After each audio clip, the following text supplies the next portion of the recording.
And so once you get the curse of knowledge, you want to make all these symbols as concise. I just pointed, I erased it already. But you want to make it as compact and as concise as possible so you can talk about extremely complicated things. And then, I don't know what the other one would be. S sub I. That's I, and then normally he's saying sum from I equals 1 to n. And so then what the notation becomes is, once you're clear, this is the bad thing about notation, why I put it in. This is complicated enough to do this, but what happens is, in reverse, you're doomed to live life forwards and understand it in reverse. So what they do is they get a bunch of these types of things, they explain it, and then they say, okay, well, we're just going to assume that you know every time that we sum from I equals 1 to n, and then they remove this. And then eventually Einstein's notation is, the convention is, we just erase the sum, and then you're stuck with this. But the first year student that's not going to work with it very many times, it would be better to put it all back in. So this is what I strive to do when I teach the classes, is put it into, it'll be complicated at first, but put all the pieces in and don't skip any of the shortcuts. This is the cooking with calculus approach. Well, that's a question for you, was where the hell in the undergrad, if in the undergrad, well, obviously mathematical physics, of course, but where are we going to run into tensor notation? What about third? I don't know what the number is, 448 tensor calculus. It won't be in third Yeah, or that's fourth year. the second level differential geometry for 448. I had Martin Laguerre. Smart. He was smart, but he just skipped all the steps, and when you do, the Christoffel symbol. Oh my God, What this is the a hell? beast. That is a freaking. And then the Hey, first guess way I what? saw that, with the 2 and the 1, that means it's a matrix, but then it has aisles too. It's a 3-dimensional cube. You know, I've often thought about rows and making, columns, and I called them, I don't know, I've always hallways wanted or to- aisles, halls and aisles. That is up to 4 makes sense. I've always wanted to come up with my own way to encode information into a 3-dimensional matrix, but I'm just not that smart. Hey, we're live. Hey, Yeah, welcome. welcome. By the way, you're rolling. yeah. By the You way, can do welcome. one application I've thought of is the three-dimensional magic squares, but on a magic cube, so all the faces have to add, and then when you go through, Oh, we're live. We're live. we'll do that one later. We'll do that one later. But I'm doing Hey. that in this class. We're doing Everybody, freaking welcome magic squares, to part Latin 2. squares, This is Greco-Latin squares.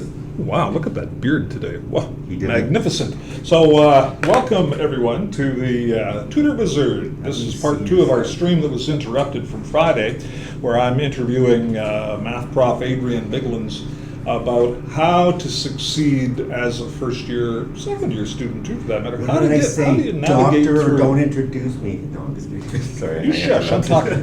Just You can only Totally steer different, him. You can't control him. Doesn't play well with others. The idea here is to give you some advice on how to navigate mathematics courses. When Open Broadcast Studio went down hard on my laptop on Friday, it kind of abbreviated everything. So that's why we're doing part 2. So we're going to focus on courses today. And I'm sure the entire conversation will range far and wide, as it usually does. But I will attempt to steer the conversation and keep it on topic. So, You didn't bring a PowerPoint? oh, PowerPoint's the work of the devil. I use anybody worth their salt in mathematics knows that it's Beamer. yeah. Okay, yeah. Get used to LaTeX jokes, people. They're coming hard and fast. Anyway, so if you're missing the stream today, or you only catch part of it, or you want to review it, this is going to be up on our YouTube page as well. The same name, The Tutor Wizard. And you will also find on the Tutor Wizard's YouTube archive probably almost an entire undergrad course of mathematical videos. Most of it's done by Adrian, some with them. Lorenzo's the disembodied voice behind the microphone here. Say something, Lorenzo, so they don't think I'm making shit up. Something. What? Huh? Who? I exist. I can only fuck with them so long. I was gonna I say, exist. I was gonna say I don't see anybody either, but now I'm. Crap, now I ruined it. Well, to steal a line from, I think it was from Family Guy. Don't move. Their vision's based on movement. If you know the one I mean. They were spoofing Jurassic Park, right? Well, that was reference to Ladies of the Evening, actually. Yeah, I'll look that up online if you want. So Both are predators. anyway, go to the What? Tutor Wizard. The stuff's all up there free. And all we want, if you're going to use our resources this year, is just give us some thumbs up, give us some likes, give us some comments, make the algorithm happy, because we're trying to carve our own little niche here. The advantage to using the Tutor Wizard's resources is this. The content is oriented towards the University of Alberta and MacEwan University instructed courses. You can go anywhere you want on the internet and find lots of math courses, but on the Tutor Wizard, this stuff is aimed directly at University of Alberta students and MacEwan students. And of course, in Edmonton, there's also King's University College, there's also Concordia. These places are all Bart, Lisa, and the rest. They'll be, everybody has to learn mathematics somewhere. So I tend to focus on statistics. Lorenzo sometimes does linear algebra when I can get him in front of a microphone and in front of a camera. He's shy that way. Well, it's not bad. I keep having technical issues. That's okay. Well, he's also working on his cinematography too. There's quite cinnamon. Okay, anyway, so with that in mind, this is Professor Begelins, who teaches at MacEwan and whose reputation precedes him by many people. And I don't mean that in anything other than good. Ours will be like the negation of Fight Club. The first two rules are please talk about our math club and please talk about our math club to other people. Please.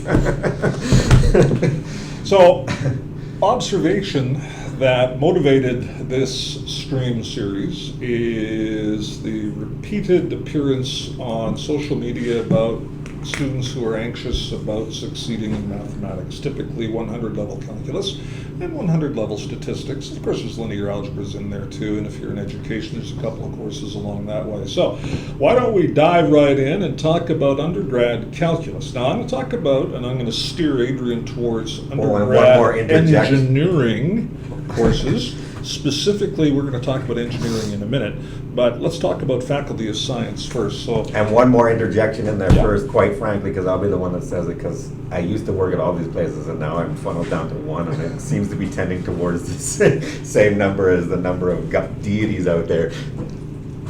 But yeah, you're going to interject. there's the separation between what's expected and what's going to be happen to the student and what the institutes believe is the reality. So there's a disconnect between how they're going to force feed you this and how you're going to, hopefully we can fill in the gaps of how you're going to Right, survive. so they're running an ad the perspective right now. of the people at the top and the perspective of the students coming in. Hold that thought. Ad running. There's a ad running. giant Stop. gap. It'll be on YouTube though, so It'll be on it's all YouTube. That's good, right. yeah. So we'll just make pointless busy talk until the ad's done. And, When he says stop, it's the, I can't stop the cartwheel. I know Once you the can't cartwheel's stop it. over, All you can do is steer. either I fall or it's a cartwheel. There you go. But no, that's yeah, there's one more ad coming up after this. This I one's always almost forgot done. about ads. Also, yay, ads. Yes. yeah. Well, So this is with what's expected versus what you hope to get out of it too, right? Yeah, and what the system has convinced themselves is what the student needs, and their self-preservation Right. as an institute. Because I'm sort of on the periphery of this too, on the outsides, I can honestly And say we're that- back. Yeah, Okay. honestly talk about So, the differences between these. You made a things. comment on the previous stream that I want you to reiterate. Oftentimes, we've all heard it, we being people who have interfaced with students a lot, and I've got 20-some years of interfacing with students and mathematics, just to be clear about that. You be quiet over there. What does your tuition buy you? Your tuition buys you Oh, a seat yes. at the table. Yeah. Right. It doesn't buy you, It buys you. doesn't yeah. buy you anything Like, other than yeah. what you Students pick up. over the years will come to the office, and it's the same thing as the police officer when he pulls you over and you get a DUI, and he's like, "You're ruining my life." It's like, no, I'm the consequence of these types of things. You're ruining your own life if you didn't work hard in the course and do stuff. You're not guaranteed a C- or a D+ or a minimum passing grade in this. What you bought is an F, a seat at the table. Any other grade, letter grade you get beyond that is the work that you've done in the course. Right. So your default setting is F, not A and go down from there. F and work up, and that's the way you should be viewing it also. Right. You know that you got an F and working up, but view it as you're going to work the amount to start at an A and be disappointed in anything else you get, and then you'll get a grade in somewhere in there, depending on how hard this is. and I want to chip in on a point I made as well, and then we're going to get into the course topics, is I know time management is hard. It is, especially if you got a heavy course load, engineering students, you're definitely going to experience this. Sometimes you're going to say to yourself, well, I just don't have any more time to put into this assignment or whatever things were. Every time you take a mulligan, to use a phrase, you're just chipping away.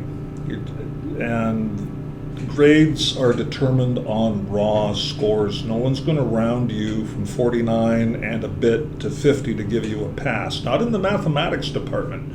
They are very conscious of their credentials. They know numbers good. They know, they know how to Don't know the they know how to do difference. numbers. Okay, I'm not going to nag. You've probably been nagged by lots of people. The other thing that I've Yeah. stolen from someone much smarter is, There is someone smarter than you. yeah, there's quite a few of them, is all those things that you talk yourself out of, not doing that assignment, not doing this, or I don't have time because I have a job and all those kind of things. This is an investment in your whole fucking life. Yeah. Sorry to Yeah. drop the F-bomb, but yeah, it's important. Your whole life could depend on what you do in these 4 years. Treat this as an investment in the stock market or anything else, and it'll pay dividends in the end. But you can't start saying, well, I have to work this weekend, so I can't do that assignment. You have to view this as you're honing out your own mind and your own intellectual superiority in whatever topic and thing that you finally now are just out of high school, and you get to pick things that you want to be interested in life, and you haven't had the life stomp you out and realize that you still think that life's going to turn out the way that you think it is. And that, no. well, if you don't, in that vein, if you don't start investing in that 4 years or the 8 years or In whatever yourself. you do in yourself and Invest get in that, yourself. you'll start to realize that, yeah, it won't turn out the way that you want it to. So stop. And he Yeah, knows slackers his, unite tomorrow. I'm the laziest procrastinator there is out there. This is the definition of mathematician. But get it done in the deadline. Yeah. Okay, there we go. This is my interject. Yeah. Okay, so let's talk about calculus. So at the University of Alberta, the undergrad calculus stream is split up into Math 134, focused on biology. There's some differential equation recursion in there. 144, math-oriented for physics, et cetera, and then 154 for business. But in general, the topics are all the same. If you're working out of the Stewart textbook, for instance, it's all going to be the same material, and you probably are working out of the Stewart textbook. What's your advice for undergrads who are not in engineering, because that's a totally different thing? Well, it's not totally different, but the grind is different. So if you're not in engineering, what's your advice for calculus students? What's the most important takeaway that they should get here? I don't know what they're going to take away, but I don't know which one you're going to pick either. But there's just- also you remember slight the 113, differences. 114. Yeah. So at the end of the day, There's slightly That's different. fine. There's slightly different topics in all of them depending on what you do. So but you got limits. yes, the meat and potatoes will be the same. Yeah. The Meat way and that I potatoes. view it is in like 4 steps. Is we're going to talk about 2 major limits. One is the derivative as a limit, and one is a Riemann sum as a limit, or derivative and antiderivative. So in there, we're going to be talking about rates of change and the anti-rates of change, or antiderivatives of functions of real numbers. So chapter 1 should be real numbers, chapter 2 should be functions of real numbers, chapter 3 should be limits of functions of real numbers, and then chapter 4 should be the definition of derivative and the definition of Riemann sums in there, and then there could be another chapter for the applications proving why we're supposed to be doing something. That's the meat and potatoes. Real numbers, functions of real numbers and their properties, standard transformations, and those types of things, where the more that you can picture what the graph looks like, 1 over x. For Yeah, I the get it, camera, right, yeah. for the camera. Oh, Yeah. can I do it in reverse? I was just trying to reverse it in my mind. Nice, yeah. If I could do that, but if I have 1 over x, I can picture all the limits as it goes to 0, and as it comes to 0 from above and below, I can picture what these limits are going to be. So they're not disconnected. I want to get comfortable with real numbers so that I can use functions which are moving real numbers around, and then you're going to get a graph from that in 2 dimensions, and then we want to know the behavior of that or limits of those types of things. And the major application of the first derivative and the second derivative is sketching functions. So there will be the topics that they always applications do. is optimization and related rates, depending on which flavor of the course you're doing. Optimization, I always tell my students, why, when they ask the question, why am I learning this? I'm going, because you're learning a discipline that applies to so many things. If you're in business, for instance, you want to optimize some process. And usually in business, that's minimizing cost or maximizing profit, and that's the domain of calculus. If you're in physics, optimization should be obvious. You want to maximize some quantity while minimizing some other quantity. There's myriad ways of doing it. Principle of least action. Yeah. Which one? Oh, there we go. Yeah. Principle of least The action. universe is the Brachistone, the shortest path between any 2 points. Yes, when that's you roll right. it down. I dare you to spell that word. I don't. Okay,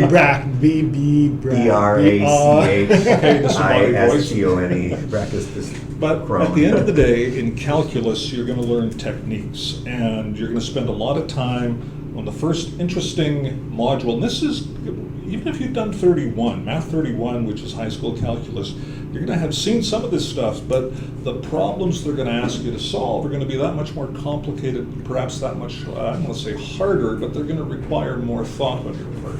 And it's to your advantage to. And if you come in from high school or somewhere else where you've already seen the subject in some way, shape, or form, the big difference, I think, between K to 12 and seeing calculus in grades 10, 11, or 12, I'm not sure exactly when they would do it to you for the 31. But anyways, if you've seen it, 12, grade the 12. big difference between that is going to be in K to 12, from my point of view, most of it is just going to be pitches on a stool type problems, Yeah. where it's like, here's a derivative, calculate this for the function. What we're now going to do is actually try to use logic and reasoning to put together real world problems and use the tools that we're using called derivative and limits and that, but to apply it to saying we have a ship coming this way and then when are they going to intersect Yeah, and stuff So like the that. thing you want to do is this. Logic is Yeah. the thing that you're going to Let's hold this thought for a second. I'm gonna restart this because for some reason we keep going blurry. So No, we're Oh, fine the there. camera's We're doing fine it. I keep No, I'm rolling forwards and bigger backwards. screen. It's trying to follow me. Oh, okay, yeah. I'll, we'll restart in just a moment.